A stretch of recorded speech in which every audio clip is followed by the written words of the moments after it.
Afternoon एक्सप्रेसলৈ স্বাগতম ষ্টুডিঅ'ত মই পাপৰিয়াৰ প্ৰথমটো ব্ৰেকিং নিউজ কংগ্ৰেছ নেত্ৰী প্ৰিয়ংকা গান্ধীৰ অসম ভ্ৰমণ বাতিল কৰা হৈছে কৰোনাত আক্ৰান্ত প্ৰিয়ংকাৰ স্বামী ৰবাৰ্ট বড্ৰা স্বামী আক্ৰান্ত হোৱাৰ পিছতে অসম ভ্ৰমণ বাতিল কৰিছে প্ৰিয়ংকাই আজি অসমত তিনিখনকৈ প্ৰচাৰ সভাত অংশগ্ৰহণ কৰাৰ কথা আছিল প্ৰিয়ংকা গান্ধী গোৱালপাৰা গোলকগঞ্জ আৰু সৰুক্ষেত্ৰীত প্ৰিয়ংকাৰ সভা আছিল আৰু আমি দেখিবলৈ পাইছিলো বা আমি দেখুৱাইছিলো যে গোৱালপাৰাত যথেষ্ট সংখ্যক লোকৰ সমাগম ঘটিছিল 30,000 লোকৰ সমাৱেশ ঘটিছিল আৰু সকলোৱে অপেক্ষা কৰি আছিল কিন্তু 1 বাজি যোৱাৰ পিছত এই খবৰ আহি পৰে যে কংগ্ৰেছ নেত্ৰী প্ৰিয়ংকা গান্ধীয়ে ইতিমধ্যে অসম ভ্ৰমণ বাতিল কৰিছে আৰু বাতিল হোৱাৰ কাৰণ হৈছে হোম কোৱাৰেণ্টাইনত আছে প্ৰিয়ংকা গান্ধী কাৰণ স্বামী ৰবাৰ্ট বড্ৰা যেহেতু কৰোনাত আক্ৰান্ত হৈছে মহামাৰী কৰোনাত আক্ৰান্ত হৈছে স্বামী আক্ৰান্ত হোৱাৰ পিছতে অসম ভ্ৰমণ বাতিল কৰিলে প্ৰিয়ংকা গান্ধীয়ে তিনিখনকৈ প্ৰচাৰ সভা আছিল আজি অংশগ্ৰহণ কৰাৰ কথা আছিল আমি পুৱাৰ ভাগৰ পৰা দেখুৱাই গৈছিলো কেনে ধৰণে হাজু হৈছে প্ৰস্তুত হৈছে সকলোবোৰ আমি দেখুৱাইছিলো গোৱালপাৰাটো যেহেতু যথেষ্ট সংখ্যক লোকৰ সমাগম ঘটিছিল পুনৰ কৈছো 20ৰ পৰা 30,000 লোকৰ সমাগম ঘটিছিল গোৱালপাৰাত ঠিক তেনে ধৰণে গোলকগঞ্জতো প্ৰস্তুতি সম্পূৰ্ণ হৈছিল সৰুক্ষেত্ৰতো ৰাইজে আশা কৰিছিল কিন্তু সেই মুহূৰ্ততে এই খবৰ আহি পৰে যে প্ৰিয়ংকা গান্ধীৰ স্বামী ৰবাৰ্ট বড্ৰা যেহেতু তেওঁ কৰোনাত আক্ৰান্ত হৈছে আৰু সেইবাবে এই ভ্ৰমণ বাতিল কৰা হৈছে Just to say that I've been exposed to the coronavirus. So although I tested negative yesterday, the doctors have advised that I self-isolate for a few days. Unfortunately, I have to cancel the program that was scheduled for me for the Assam campaign today and for Tamil Nadu tomorrow and Kerala day after tomorrow. I'd like to apologize to everybody for not being able to be there. And I wish all the candidates that I was supposed to campaign for the very, very best in the election. I hope all of you do well and the Congress is victorious. Thank you. আৰু ইতিমধ্যে ৰাইজক জনালে যে কি কাৰণত আহিব পৰা নাই ৰিংকু দাস আছে গোৱালপাৰাত ৰিংকু আপোনাৰ পৰা আমি অন্য এটা কথাহে জানিব বিচাৰিম কাৰণ যেহেতু ভ্ৰমণ বাতিল কৰা হৈছে তাত যেহেতু যথেষ্ট সংখ্যক লোক আছিল বৰ্তমান পৰিৱেশ কেনেকুৱা ৰাইজে প্ৰতিক্ৰিয়া কি প্ৰকাশ কৰিছে আৰু কি খবৰ আছে আপোনাৰ হাতত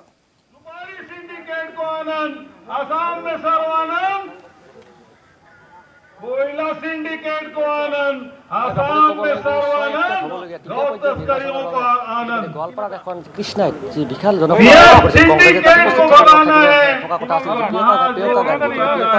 কিন্তু উপস্থিত থাকিব পৰা নাই কোভিড আক্ৰান্ত হোৱাৰ বাবে তেখেত উপস্থিত থাকিব পৰা নাই ৰাতিপুৱাৰ পৰা দেখা গৈছে এই যি কৃষ্ণাই অঞ্চলত যি কংগ্ৰেছৰ বিশাল জনসভাত ইতিমধ্যে প্ৰিয়ংকা গান্ধীৰ ভাষণ শুনিবলৈ ইতিমধ্যে অপেক্ষা কৰিছিল কিন্তু প্ৰিয়ংকা গান্ধী নহাত ইতিমধ্যে খুব প্ৰকাশ কৰিছে পোনে পোনে জানিব বিচাৰিম মই আপোনাৰ কাষত আহিছোঁ দেখা গৈছে প্ৰিয়ংকা গান্ধী কি কাৰণত প্ৰিয়ংকা গান্ধী নাই সব প্ৰিয়ংকা গান্ধী আমি শুনা মতে প্ৰিয়ংকা গান্ধীৰ লগত থকা কোনোবা এজনৰ কোভিড হৈছে গতিকে এজ পাৰ কোভিড প্ৰট'কল এই প্ৰগ্ৰামখন বাতিল কৰিব লগা হৈছে যাতে মানুহৰ মাজত আৰু কৰোনা স্প্ৰেড নহয় গতিকে এইটো ভাল কাম কৰিছে বুলি আমি ভাবিছোঁ আহিলেও আহিব পাৰিলে কিন্তু কথাটো বেয়া আছে অহা নাই তাই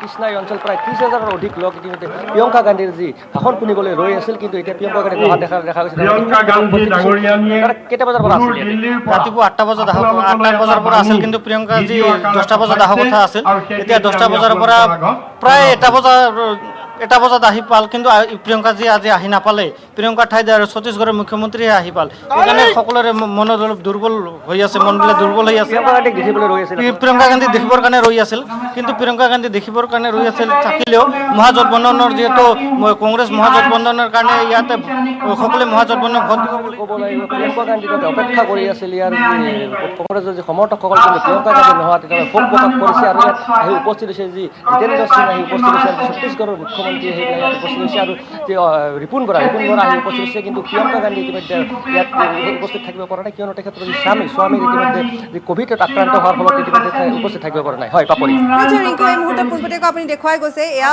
ভিডিঅ' কনফাৰেন্সৰ যোগে প্ৰিয়ংকা গান্ধীয়ে ইতিমধ্যে ৰাইজক অৱগত কৰিছে তেওঁ ৰাইজক সম্বোধি এই কথা জনাইছে যে তেওঁ কি কাৰণত আহিব পৰা নাই আমি কিছু সময় সেয়া দেখুৱাম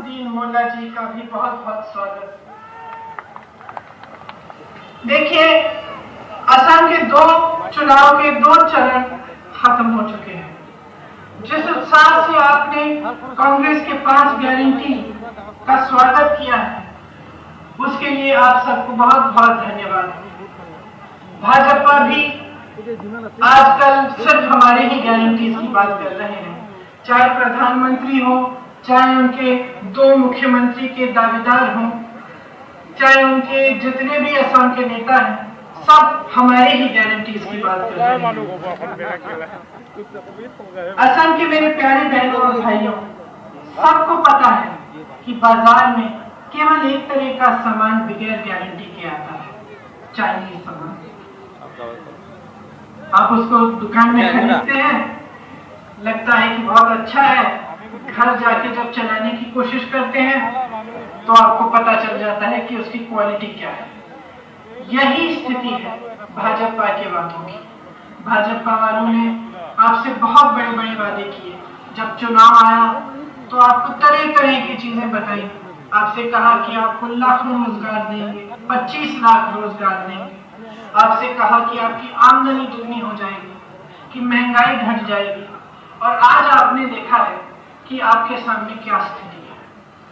महंगाई हद से ज्यादा बढ़ चुकी है, रोजगार किसी को नहीं मिले। जो जो उन्होंने आपसे कहा था, सारी बातें उनकी खोखली निकली। जहां विश्वास का रिश्ता होता है, वहां ही आपको गारंटी मिलता है। तो अगर कांग्रेस आपको गारंटी दे रही है तो उस विश्वास के रिश्ते पर आधारित गारंटी दे रही है। कांग्रेस वादे नहीं कर रही है, कह रही है कि जो कह रहे हैं हम, वही चीजें हैं जो हम करके दिखा सकते हैं। मुझे खुशी है कि असम की जनता भाजपा को पूरे उत्साह के साथ खारिज करने वाली है। तीसरे चरण में भाजपा को साफ कर डालेगी। श्रीमंत शंकर देव जी, अंजन फकीर जी, वीर लसित बोरफुकन जी की धरती है ये धरती। श्री चिल्ला राय, नारा नारायण जी की धरती है। इन सारे लोगों का संदेश एक ही था कि मिलजुल कर हम आसाम की खुशहाली लाएंगे, मिलजुल कर हम आसाम को आगे बढ़ाएंगे। जाति, धर्म सबको एक सूत्र में बांधने का इनका संदेश था। भाजपा के इन चुनावों में इसी शांति को, इसी भाईचारे को खत्म करने का काम भाजपा कर रही है। आसाम की जनता हर जगह आज एक ही तरह का सवाल उठा रही है, एक ही तरह की मुद्दे से जूझ रही है कि भाजपा की सरकार ने उनके लिए क्या किया है। जो रोजगार के वादे थे उनका क्या हुआ, जो एसटी का दर्जा देने का वादा था उसका क्या हुआ, जनजातियों को जमीन के पट्टे देने का वादा किया था उसका क्या हुआ, काम को लागू नहीं करने का वादा था उसका क्या हुआ। एनआरसी में अब सबको लाइन में खड़ा किया गया कि आप सब दस्तावेज दिखाओ कि आप हिंदुस्तानी हैं, कि आप सबूत दीजिए कि ये आपकी मातृभूमि है। आपने जब आवाज उठाई, आपको दबाया गया। टी ट्राइब्स के साथ धोखा किया गया। उनको कहा गया कि 350 रुपए की आपकी दिहाड़ी होगी। आज तक 350 रुपए नहीं है और चुनाव के थोड़े ही दिन पहले थोड़ी सी बढ़ा दी। उसके बाद उद्योगपतियों के साथ एक साजिश करके उस मामले को कोर्ट में भेजा ताकि वो मामला फंस जाए और उनके पास एक अच्छा बहाना मिल जाए। सोचिए कि जब आपके क्षेत्र में बाढ़ आई, तब क्या यही प्रधानमंत्री जो आज चुनाव के समय जगह जगह घूमकर प्रचार कर रहे हैं, क्या ये आपके पास आए? क्या भाजपा के नेता आपके पास आए? आपका जो राहत का पैसा है, क्या वो आपके पास आया? वो आपका पैसा है, किसी सरकार का नहीं है, किसी नेता का नहीं है, प्रधानमंत्री जी का नहीं है। वो पैसा इसीलिए रखा गया है ताकि जब आप में आपत्ति आए, जब यहाँ पे बाढ़ आए, तब आप पे लेकिन वो भी आप तक नहीं पहुंचा। आप सोच सकते हैं कि इनके नेता कैसे हैं। कांग्रेस पार्टी ने आपको हितेश्वर साइकिया जी जैसे मुख्यमंत्री दिए, तरुण गोगोई जैसे मुख्यमंत्री दिए, जिन्होंने दिन रात आपके लिए काम किया, आपके लिए संघर्ष किया और आपके लिए समर्पित रहे। आपसे कंधे से कंधे मिलाकर आपकी आपत्तियों को झेलने का काम किया। आज स्थिति यह है कि दो लड़ते झगड़ते मुख्यमंत्री हैं आसाम के और दोनों दिल्ली से रिमोट कंट्रोल पे चल रहे हैं। तो कांग्रेस ने आपको ऐसी सरकारें दी है जिन्होंने आपके प्रदेश का विकास किया है। आज असम जो भी है, असम के लोगों ने उसको बनाया है। और आपके साथ साथ कांग्रेस पार्टी की सक्षम सरकारों ने बनाया, जो कि भूपेन हजारिका जी और प्रतिमा बरुआ पांडे जी ने मिलकर गाया था, आज सबकी जुबान पर है।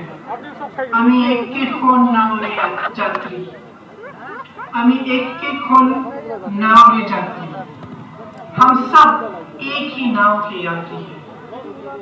कांग्रेस के लिए असम इसी विरासत का एक धागा है जिसमें सभी धर्मों और समुदायों को मोतियों की तरह पिरोया गया है।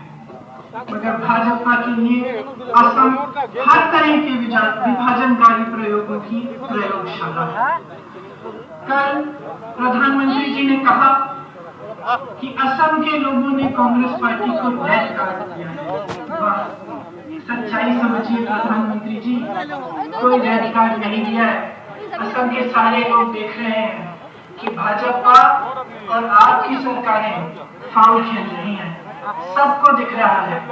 आप लोगों को अलग करना चाह रहे हैं और खास तौर से चुनाव में फायदा उठाने के लिए आप विभाजन कर रहे हैं। समाज जो पैसा 5 साल से लूटा था उसको पानी की तरह आप बहा रहे हैं ताकि झूठ फैलाया जाए, मीडिया खरीदी जाए, प्रोपेगेंडा किया जाए, आपका पीआर हो। लेकिन जनता देख रही है, जनता समझती है, क्योंकि जनता झेलती है, जनता अपने जीवन को जानती है। असम का एक एक भाई, यहाँ की एक एक बहन जानती है कि कितनी महंगाई का सामना करना पड़ रहा है। आज भाजपा के स्वघोषित मुख्यमंत्री ने बयान दिया है कि कार विरोधी वोटर को बांटने के लिए उन्होंने क्षेत्रीय पार्टियों को खड़ा किया। वो ये बयान इसलिए दे रहे हैं क्योंकि आपके मुद्दों से दूर हो चुके हैं। पिछले साल की बाढ़ से आपकी फसलें नष्ट हुई, आपकी मछली पकड़ने वालों को झटका लगा, आपकी जमीन नष्ट हुई। क्या मिला आपको? क्या किया इन्होंने? कैसे बयान दिए उस समय? क्या राहत पहुंचाई आपको? ना आपको मुआवजा मिला, ना आपको राहत मिली, और उसके बजाय आप पर महंगाई ला दी गई। आपको पट्टे देने के बजाय आपको महंगाई दी। लॉकडाउन के समय यहाँ के लोगों को भूखा रहना पड़ा। सरयू और कोरिया बनाने वाली मेरी बहनों की आमदनी खत्म हो गई। भाजपा नेता सैटेलाइट से बाढ़ रोकने की बात करते थे, लेकिन चीन के 40 बांधों की बात नहीं करते, जिनकी वजह से ये बाढ़ आ रही है, क्योंकि चीन से डरते हैं, उसका नाम लेने से डरते हैं। सुपारी, केला, सरसों, ऐसी फसलों के लिए उनकी सरकार ने आपको एमएसपी नहीं दी। लेकिन असम का एयरपोर्ट अपने दोस्तों को बेच डाला। यहाँ तक कि आपके जितने भी बड़े बड़े उद्योग हैं, आपके कुछ जंगल के पास जमीन भी अपने अपने उद्योगपति मित्रों को बेचने की साजिश कर रहे हैं। बॉर्डर पे भाजपा का सिंडिकेट तस्करी कर रहा है। यही सरकार मिली आपको, तो ये धोखा नहीं है तो क्या है? इसीलिए आज जब कांग्रेस पार्टी के नेता आपके सामने आ रहे हैं तो सिर्फ एक बात कर रहे हैं कि आपके प्रदेश का विकास कैसे करेंगे, आपके लिए क्या करेंगे, कौन से काम करेंगे, और जो आपके संघर्ष झेले हैं उनमें से निकलने के लिए आपको मजबूत किस तरह से करेंगे। इसलिए जो 5 गारंटी है, इसलिए जो 5 गारंटी है जो कांग्रेस की सरकार आपको दे रही है कि जब उनकी सरकार बनेगी तो ये 5 चीजें आपके लिए किसी भी हालत में की जाएंगी। उनके पीछे बहुत ही गंभीरता की सोच है। सबसे पहली गारंटी ये है कि आपके प्रदेश में किसी भी हालत में कर लागू नहीं होने देंगे। कर एक विभाजनकारी नीति है, उसको लागू करने से देश का, प्रदेश का विभाजन होगा। इसीलिए हम किसी भी हालत में कर को लागू नहीं होने देंगे। दूसरी गारंटी ये है कि जो गृहस्थ महिलाएं हैं उन सबको मजबूत बनाने के लिए उनके अकाउंट में डायरेक्ट ट्रांसफर से कांग्रेस की सरकार 2000 रुपए हर महीने डालेगी। ये दूसरी गारंटी है। तीसरी गारंटी ये है कि हम 5 लाख रोजगार देंगे। ये 25 लाख नहीं कह रहे हैं, 50 लाख नहीं कह रहे हैं, हम 5 लाख इसलिए कह रहे हैं क्योंकि हम जानते हैं कि हम इसको करके दिखा सकते हैं और इसको करके हम दिखाएंगे।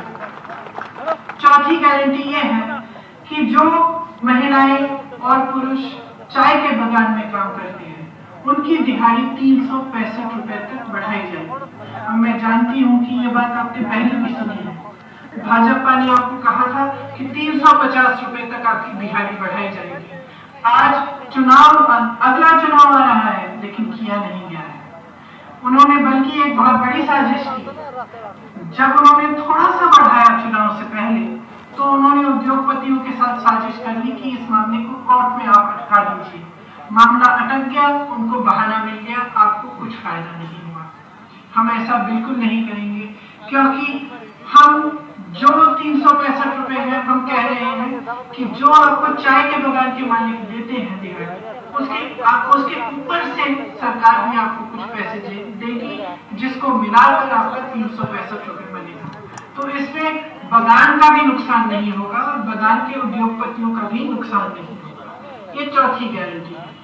पांचवी गारंटी ये है कि आपकी बिजली की बिल जो हर महीने बिजली की बिल आती है, हर महीने 200 यूनिट आपको उसमें मुफ्त मिलेगा। तो ये कांग्रेस की 5 गारंटी है जो कांग्रेस कह रही है कि जब कांग्रेस की सरकार आएगी तो किसी भी हालत में सबसे पहले इन्हीं को किया जाएगा। इसके साथ साथ मैं अपना भाषण समाप्त करती हूँ। ये आशा रखती हूँ कि आप सब कांग्रेस कि आप जैसे हम चाहते हैं कि आपका विकास हो, आपके बच्चों का भविष्य मजबूत बने, आपका प्रदेश सक्षम हो, मजबूत हो और जितनी भी परेशानियां आपने झेली हैं उनसे आप बाहर निकल पाए, आप आगे बढ़ पाए। आप सबको बहुत बहुत धन्यवाद कि आपने मेरी बातें सुनी। मेरे साथ जोर से बोलिए, जय आए अहोम, जय आए अहोम, जय आए अहोम। धन्यवाद।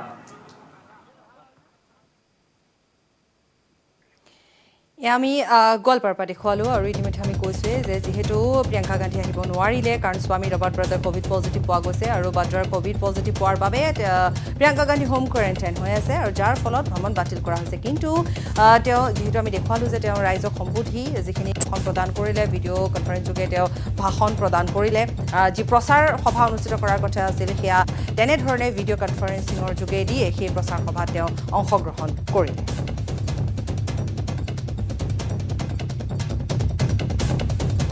Ratabari Indira MV school vote কেন্দ্ৰত পুনৰ ভোট গ্ৰহণ হ'ব। শেহতীয়া খবৰ আহি পৰিছে আমাৰ হাতত।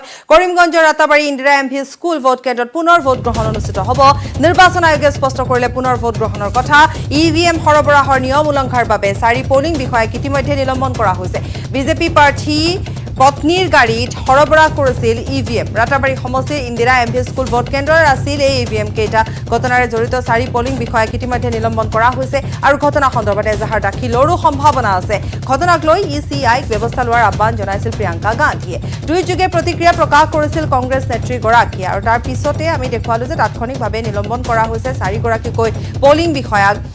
আৰু ইতিমধ্যে আমি কৈছোঁ যে বিজেপি প্ৰাৰ্থীৰ পত্নীৰ বাহনত ইভিএম অনা হৈছিল। অভিযোগ লাভৰ পিছতে কঠোৰ ব্যৱস্থাও গ্ৰহণ কৰা হৈছে। পুনৰীক্ষণৰ কথা যিহেতু কোৱা হৈছে, কিন্তু পুনৰ এবাৰ ৰাতাবাৰীত ভোট গ্ৰহণ অনুষ্ঠিত হ'ব বুলি কোৱা হৈছে। কাৰণ ইন্দিৰা এমভি স্কুলৰ কেন্দ্ৰ আছিল ইভিএম কেইটা। ঘটনা সন্দৰ্ভত এজাহাৰ দাখিলৰ সম্ভাৱনা আছে।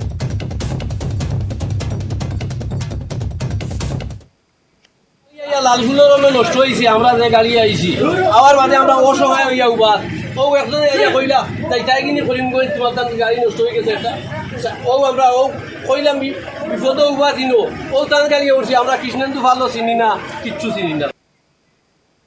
আৰু ইফালে বিজেপি প্ৰাৰ্থীৰ ভাতৃৰ গাড়ী পত্নীৰ গাড়ীত ইভিএম অনাৰ সন্দৰ্ভত তীব্ৰ প্ৰতিক্ৰিয়া প্ৰকাশ কৰিছে নিখিল ভাৰত মহিলা কংগ্ৰেছৰ সভাপতি সুস্মিতা দেৱে।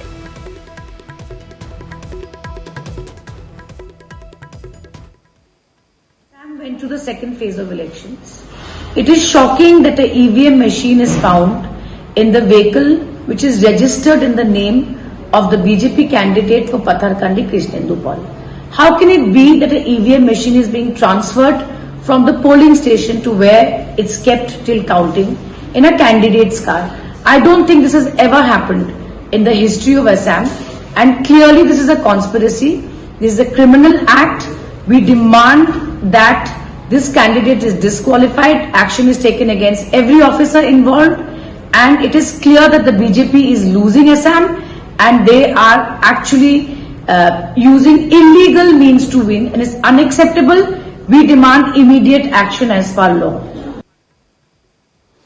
আৰু ইফালে ধেমাজিত কানাড়া বেংকৰ শাখা প্ৰবন্ধকক গ্ৰেপ্তাৰ কৰা হৈছে গ্ৰাহকৰ ধন হৰলুকি কৰাৰ অভিযোগত গ্ৰেপ্তাৰ কৰা হৈছে বেংকৰ শাখা প্ৰবন্ধকগৰাকীৰ নাম হৈছে কালী দাস কামান বহু গ্ৰাহকক ঋণ দিয়া দেখুৱাই 1 কোটি টকা হৰলুকি কৰিছে বুলি অভিযোগ উত্থাপিত হৈছে গ্ৰাহকৰ অভিযোগৰ ভিত্তিত কালী দাস কামানক গ্ৰেপ্তাৰ কৰা হৈছে ধেমাজিৰ খবৰ ধেমাজিত কানাড়া বেংকৰ শাখা প্ৰবন্ধকক গ্ৰেপ্তাৰ কৰা হৈছে গ্ৰাহকৰ ধন হৰলুকি কৰাৰ অভিযোগত গ্ৰেপ্তাৰ কৰা হৈছে বেংকটোৰ শাখা প্ৰবন্ধকগৰাকীৰ নাম হৈছে কালী দাস কামান বহু গ্ৰাহকক ঋণ দিয়া দেখুৱাই 1 কোটি টকা হৰলুকি কৰাৰ অভিযোগ উত্থাপিত হৈছে গ্ৰাহকৰ অভিযোগৰ ভিত্তিত কালী দাস কামানক গ্ৰেপ্তাৰ কৰা হৈছে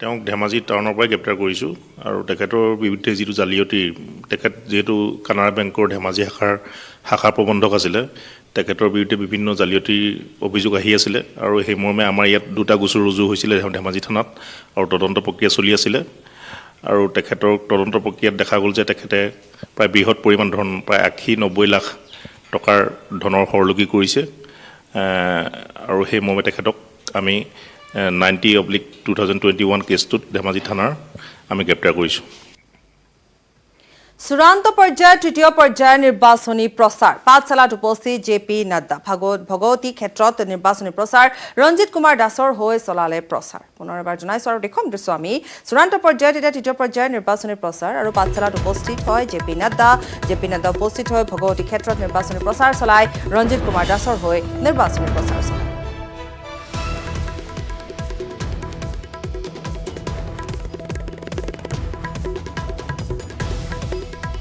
নিৰ্বাচন আয়োগক কাৰণ দৰ্শোৱাৰ জাননীক লৈ প্ৰতিক্ৰিয়া ব্যক্ত কৰিছে মন্ত্ৰী হিমন্ত বিশ্ব শৰ্মাই বিকৃত বাতৰিৰ ভিত্তিত কংগ্ৰেছে অভিযোগ উত্থাপন কৰা বুলি মন্ত্ৰীগৰাকীয়ে দাবী কৰিছে আৰু শীঘ্ৰেই এই সন্দৰ্ভত মুখ খুলিব বুলিও সামাজিক মাধ্যমত ঘোষণা কৰিছে মন্ত্ৰী ডক্টৰ শৰ্মাই আমি পুনৰ এবাৰ জনাইছো আমি দেখুৱাম যে মন্ত্ৰী ডক্টৰ শৰ্মাই ইতিমধ্যে এই কথা জনাইছে যে তেওঁলৈ জাননী প্ৰেৰণ কৰা হৈছে ইয়াৰ সন্দৰ্ভত তেওঁ যিহেতু মুখ খুলিব এই সন্দৰ্ভত তেওঁ মুখ খুলিব এয়া টুইট যোগে জনাইছে মন্ত্ৰীগৰাকীয়ে মন্ত্ৰী হিমন্ত বিশ্ব শৰ্মাই তেওঁ টুইটত লিখিছে যে তেওঁলৈ এখন নটিচ আহিছে গতিকে তেওঁ ইয়াৰ যোগ্য তেওঁ উত্তৰ দিব কিন্তু সময় সাপেক্ষেহে দিব